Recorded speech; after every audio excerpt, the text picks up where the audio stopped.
So it's hilarious how Dustin Hoffman talks about a producer in Wag the Dog, if anyone's seen that movie, because people aren't quite sure what a television producer does. They conceive the project and then they pitch it. They develop the concept and then they pitch it. They budget, and that's a constant exercise, and then you pitch it. And finally you get the green light for the show. You program it, you decide all of the pieces that's going into it, you negotiate your contract with performers, you hire all your staff. It starts with you, it grows. By the time we were in production and shooting in the studio, there were 150 people working for me in either a technical capacity or in a production capacity or in a performing capacity. And then, of course, there's the wonderful editing afterwards. I love that process. It's very intricate. And every frame, there's 30 frames a second in video, and I know every frame of every show that I've done. It got tougher and tougher in many ways, but also maybe I was in some ways blessed by those injuries, because every time I came back, I really wanted to be there. Everything had been against my getting back. I mean, every time there were predictions. There was even prediction I wouldn't have a career, because at 18 I had the disc injury. And so when I did struggle back, I knew why I was there.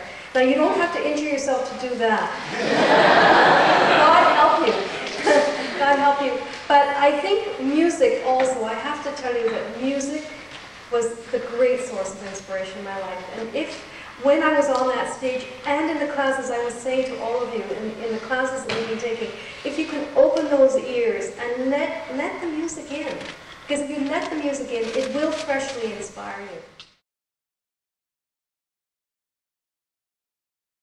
The Prokofiev score would pound in our house incessantly, and I just lived and breathed this. I'd be on the subway and I'd be sitting and standing and just going through every moment of it. I mean, I could even be found tearing down the streets of Toronto with my raincoat, stretched out behind me.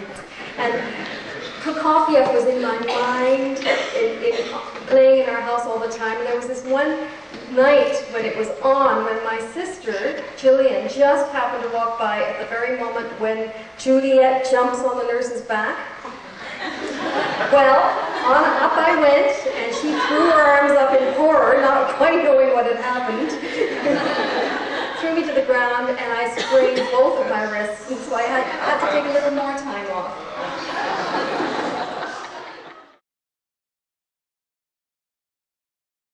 I'm Veronica Tennant, and welcome to a very special celebration. It's a salute to 7 magnificent years of Dancers for Life. This is the Canadian dance community's powerful and determined campaign to raise AIDS awareness.